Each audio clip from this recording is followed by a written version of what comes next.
Assalamu alaikum. Welcome to 168 Hours, your weekly roundup of the top local stories. I'm Hafiz Abdul Sattar, your host for the evening. Stay tuned. Government intensifies efforts on the Ras Mal land reclamation project, deploying a high-capacity dredger and expanding its contractor base of its largest ongoing infrastructure initiative. Government officials say the move is designed to accelerate the creation.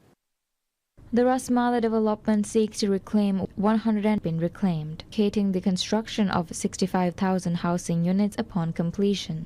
1,000 cubic meters, twice the size of the vessels previously employed. The dredger has commenced work on an additional 265 hectares, including 190 hectares in Site C and 75 hectares in Site E, significantly enhancing the pace and scale of reclamation. Project management has also evolved. Initially overseen by 2 companies across 11 designated sites, the initiative now includes China Harbour Engineering Company (CHEC), bringing the total number of participating firms to 3. Government sources say the expanded contractor base reflects a strategic effort to scale operations and meet development targets. Work continues across multiple zones. In Site J, 29 hectares have been completed, with coastal protection works now ready to begin. In Sites D, F, G, and L, where 395 hectares are planned, 100.60 hectares have been reclaimed to date. An additional 321 hectares are scheduled for reclamation in Sites A, B, H, and I. To support reclamation activities, the government has overseen the safe relocation of coral populations. A total of 21,641 corals were removed from affected areas and transferred to propagation programs in Benhafaru and Maniafushi in Malé Atoll, as well as to several resort sites. Government officials have noted that environmental safeguards remain central to the project's implementation. Plans for Ras Mal extend beyond housing. President Moises' administration envisions the area as a model for sustainable urban development, with aspirations for it to become the first zero-carbon city in the Indian Ocean. The project is expected to introduce both technological and ecological innovations to the country. The initial phase of 15,000 housing units has already been awarded to a Chinese company.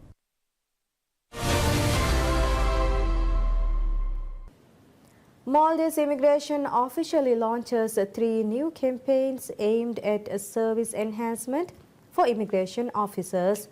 The campaigns Serve with a Smile, Integrity First and Uphold Humanity were inaugurated by the Controller General of Immigration, CP retired Ahmad Fasir.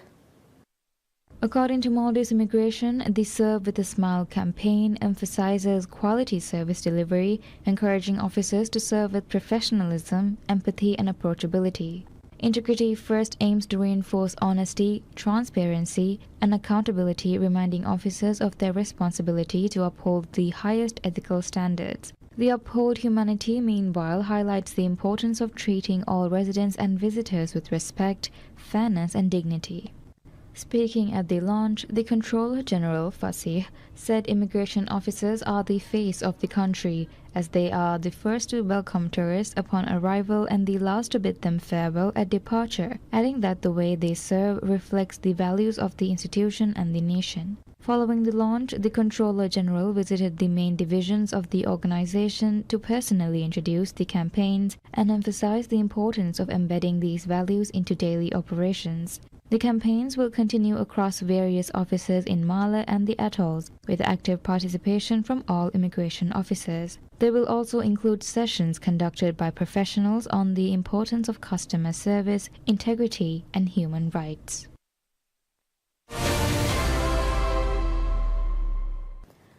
Ministry of Social and Family Development says the government has expanded the Halukihine program to 16 atolls thus far.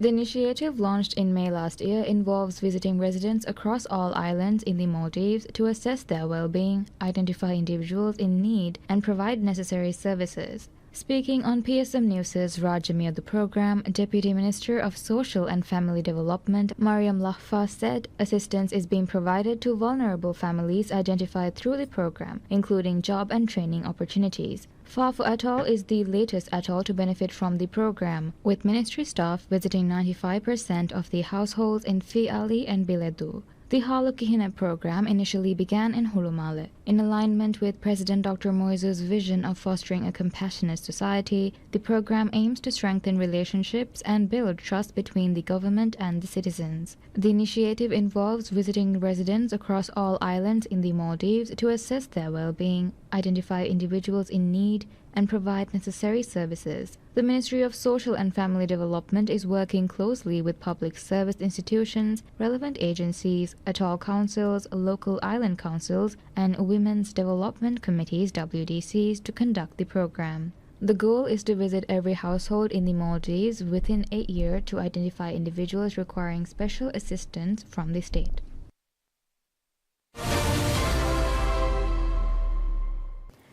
The Ministry of Education announces the introduction of A-level programs in 5 additional islands beginning in the upcoming academic year, aiming to meet growing demand from students seeking to continue their studies within their home communities. The initiative marks a significant step in expanding access to higher secondary education across the country. Plans for the new programs are currently in development. The decision follows a year of strong academic performance by students in island schools, particularly in their O-level examinations.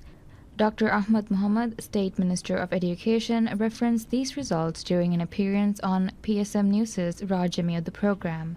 The ministry has yet to release the names of the 5 schools selected for the expansion. The State Minister indicated that the strategy is being shaped with long-term viability in mind, ensuring that the programs can be maintained effectively over time. The ministry has revised its admission policy for higher secondary education. Under the updated criteria, students who have passed only 3 or 4 subjects in their O-level examinations will now be eligible to enroll in A-level programs. This adjustment represents a departure from previous requirements that may have limited students' ability to continue their education. The ministry has stated that the revised policy is expected to create new opportunities for students to pursue their preferred fields of study and progress toward their career goals.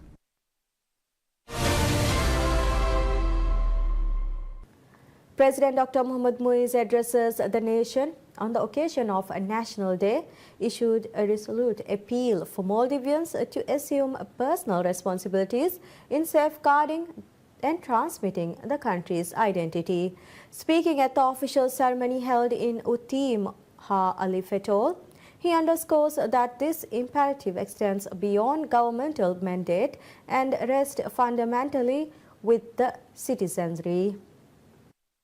The President stressed that while governments are entrusted with executing development projects, the deeper work of national progress must be undertaken by individuals. He called for a collective cultivation of intellectual and moral integrity, identifying the youth as central to conveying the legacy of Maldivian identity forged through the sacrifices of past heroes. The ceremony, held in the historically significant island of Utim, also served as a moment of national recognition. President Muiz commended the residents for their enduring efforts in preserving Utim Gandavaru, a palace and heritage site maintained for approximately 500 years. He also extended congratulations to the recipients of the National Award of Honor, the National Award for Recognition, and the Order of the Dignified Rule of the Diamigili Dynasty, or ODRDD. Turning to broader societal concerns, the President expressed disquiet over a discernible shift in values. He lamented the erosion of qualities once emblematic of Maldivian character and noted a growing tendency for individuals to infringe upon one another's rights, diverging from the aspirations of the nation's forebears. He specifically criticized the misuse of freedom of expression to engage in defamatory rhetoric and reputation attacks, urging a return to the virtues that once defined Maldivian society. In closing, President Muiz called for moral and spiritual renewal, urging citizens to adhere to the path illuminated by Islamic teachings. He warned that failure to do so could result in the erosion of the distinct Maldivian identity and called for a recommitment to trustworthiness and sincerity in national service. Comprehensive national development, he asserted, depends on this shared resolve.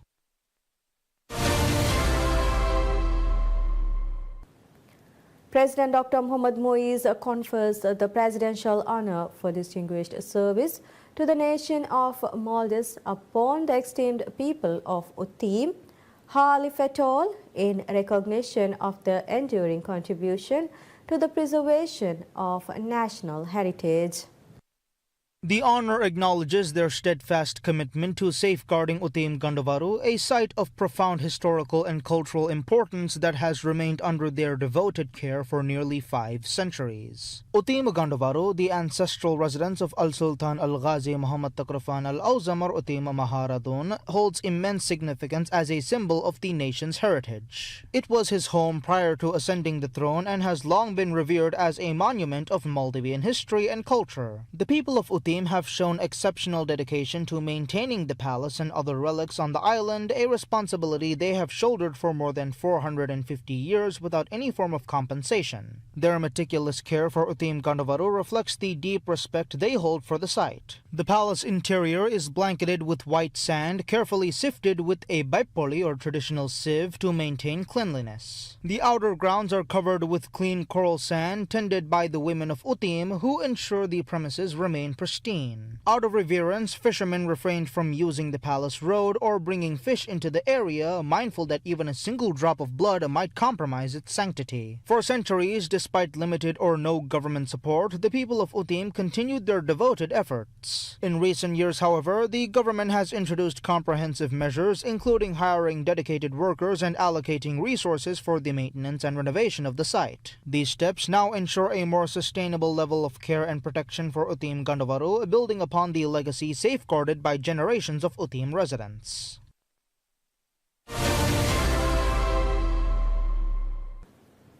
President Dr. Mohammad Moees confers the Order of the Dignified Rule of the Diamigili Dynasty, ODRDD, on Adam Abdul Rahman during the official National Day ceremony held in Utim, Halif et al.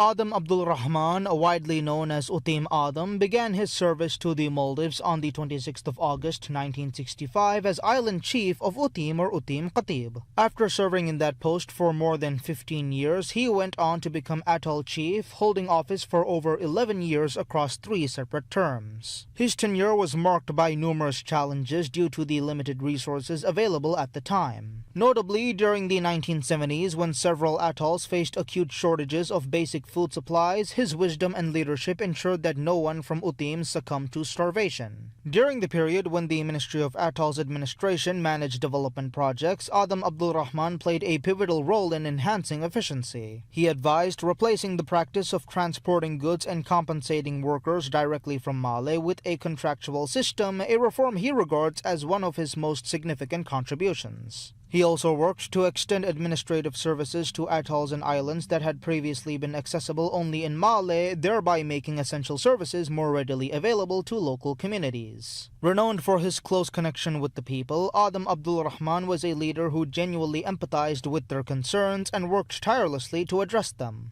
Following his tenure as Atoll Chief, he served for more than 3 years as administrator of the Bodo Takrafan Memorial Center, where he focused on preserving the site as a lasting historical monument. He later served as director at the Ministry of Education. Beyond his administrative career, Adam Abdul Rahman is highly respected in the field of language and literature. He is recognized as a leading figure in the development and regulation of the Divehi language. A gifted writer, storyteller, and poet, his literary contributions have earned him national recognition. In 2004, he received the National Award of Recognition for Poetry, followed in 2016 by the National Award of Honor for his outstanding contributions to Divehi literature.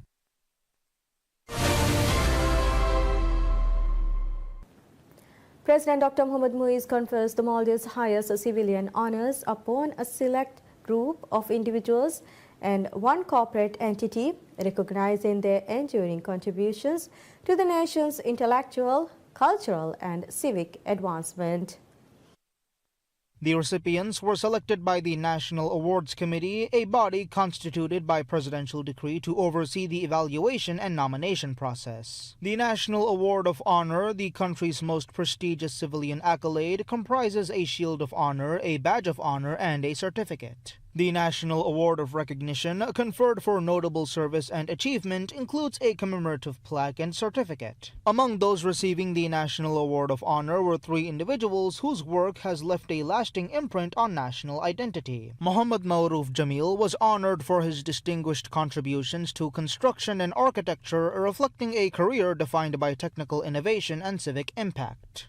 The late Muhammad Majid, remembered for his influential role in the performing arts, was posthumously acknowledged for a legacy that enriched the nation's cultural heritage. Recognition extended across a broader spectrum of disciplines, with 9 individuals and 1 company receiving the National Award of Recognition. Among them, Husna Fahmi was commended for her commitment to the Divehi language and literature, advancing national discourse through publishing and authorship. Izzat Ahmad Nizar's contributions to Divehi poetry were similarly acknowledged, underscoring the enduring relevance of literary expression. In the field of healthcare, Abdul Aziz Hamid was honored for his advocacy in public health, while Amira Sulaiman was recognized for her work in developing and promoting traditional medicine. Fatimat Ibrahim received recognition for her work with individuals with disabilities and special needs, and Ahmad Wahid Ali was acknowledged for his leadership in community mobilization and empowerment initiatives. Corporate contributions was marked by the inclusion of Uridu Maldives Public Limited Company, recognized for its role in expanding trade and commerce, particularly within the telecommunications sector. Amiluddin's multifaceted endeavors across various enterprises earned him a place among the honorees, while Muhammad Jailam was commended for his innovation in software development and digital applications. Zahiya Muhammad, whose pioneering work in a field historically underrepresented by women has set a precedent for future generations, was also among those recognized. The ceremony also featured 2 special honors conferred by the President.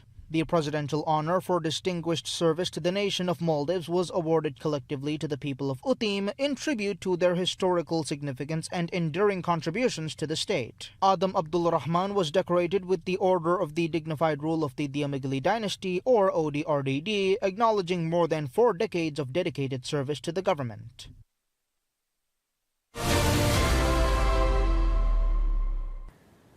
President Dr. Mohammad Moiz returns to the capital following a comprehensive tour of the inhabited islands of Har Dal Atoll, undertaken to advance community development and reinforce direct governmental engagement. Central to the tourism strategy in the recommencement of resort development on Nagoshi Island, President Moise confirmed that the Ministry of Finance and Planning has now extended facilitative support to MTDC to resume the project. He described the initiative as a long-standing concern that will be prioritized for immediate action. President Moise states the administration's renewed efforts are expected to position Nagoshi as a viable tourism destination and contribute to broader economic revitalization across the atoll. To attract investment to underserved regions, the government introduced a suite of incentives and concessions in June. The president elaborated these measures have already prompted expressions of interest and active bidding for approximately 10 lagoons and lagoon segments within Har Dal Atoll. In addition to tourism, President Moizu outlined a comprehensive development agenda for Navadu. Among the initiatives highlighted was the school hall project, which had faced delays but is now expected to proceed swiftly following the resolution of initial challenges. A new harbor is under construction, with assurances that it will reflect modifications requested by residents. The sewerage system has reached 80% completion and is progressing without impediment. Plans are in place to upgrade Navadu's road network to modern standards, with construction scheduled to commence next year. President announced that the budget for next year will include provisions for a new health center building and upgraded facilities. He added that laboratory services will be strengthened and the urgent need for an ambulance will be addressed as a priority. Recognizing Navadu's strong footballing tradition, President Moizu announced the imminent commencement of a state-of-the-art stadium. During his visit, President Moizu convened a consultative session with the Island Council, the Women's Development Committee, and senior representatives from local institutions at Navadu School. A formal agreement was signed during the president's visit, appointing the Maldives Transport and Contracting Company (MTCC) as the contractor for the Navadu Land Reclamation and Coastal Protection Project. As part of his tour of Navadu, President Muizu inaugurated new Bank of Maldives ATM services on the island, which government officials describe as a key step toward improving financial accessibility for local residents. The government has launched two major infrastructure projects on Navadu, the construction of a new council office and a police station. Both developments were inaugurated during President Muizu's visit and reflect his administration's broader commitment to strengthening decentralized governance and expanding law enforcement services nationwide.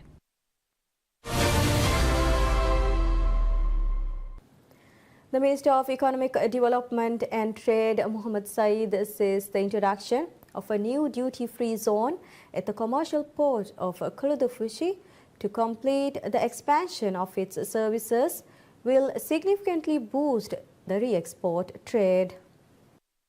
The move seeks to capitalize on the port's strategic location, which was developed around 2 decades ago but has faced operational challenges that hindered its full utilization. The expansion is a key part of the government's vision to decentralize economic activity and establish regional logistics hubs across the country. Operated by Maldives Ports Limited or MPL, the upgraded port introduces 4 new services that will transform its function from a basic import hub into a multifaceted logistics center for the northern atolls of Ha Alif, Ha Dal, Shaviani, and Noon. The new offerings include duty-free freight service or bonded zone, a dedicated area for storing goods without paying duty upon arrival, bonded warehouse service specifically for resorts in the northern region, providing a secure space for restricted goods, domestic port services for offshore businesses, a special jetty for intra-island cargo distribution, improving supply chain efficiency within the northern region, and bulk cargo handling services, including a dedicated storage area for construction materials such as stone and gravel. Central to the expansion is the creation of a free zone to support re-export trade, the first of its kind designated under President Dr. Mohamed Muiz's administration. Minister Saeed, speaking to PSM News after the inauguration of the new services, explained that the new free zone will allow traders to store various goods, including dry goods, frozen and chilled items, and bulk cargo, for re-export without initially paying customs duty. He added that MPL will establish value collection facilities to enable businesses to add value to imported goods before re-exporting them to other countries. As the Kuludufushi port marks the first free zone, Minister Saeed confirmed that the government intends to extend these services to the central and southern regions of the Maldives to further expand the re-export industry nationwide. The Economic Ministry has also stated its intention to expand the existing land area at the port to accommodate future demand for bonded storage. This reflects a broader government strategy to modernize and expand port infrastructure across the nation, with an agreement signed with MPL back in May. MPL and the Economic Ministry anticipate that the new services will benefit the northern atolls by lowering transportation costs, stabilizing market prices, and driving economic growth.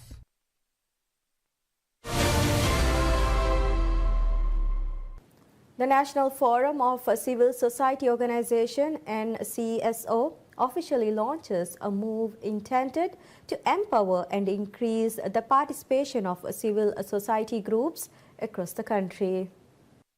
The 2-day event, a fulfillment of a presidential manifesto pledge, brought together 69 civil society groups, 30 women's development committees, and 6 atoll councils. The opening ceremony was graced by Minister of Youth Empowerment, Information and Arts, Ibrahim Wahid, who addressed the current challenges facing civil society organizations or CSOs. The forum, organized by the Ministry of Youth Empowerment, Information and Arts, is part of a series designed to facilitate collaboration and identify and address administrative difficulties within CSOs. During his opening remarks, Minister Ibrahim Wahid detailed the volunteer-based nature of many CSOs, noting that participants often do not receive adequate allowances or financial support. He stated that this does not align with the true meaning of empowered civil societies and called for a shift towards a more sustainable model. The minister emphasized that national-level forums like the NCSO will enhance the capacity of associations and expand their work. As CSOs become financially stronger and more sustainable, their role at the national level will grow, leading to increased participation in the country's decision-making processes. The ministry stated that the forum's primary purpose is to bring together diverse associations to share experiences and discuss common challenges.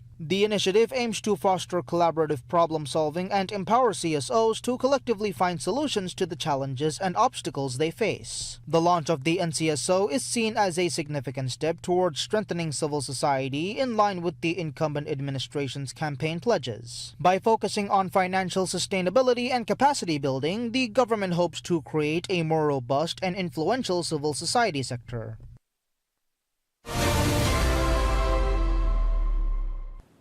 And that's all we have for now. Thank you for watching 168 Hours. See you next time.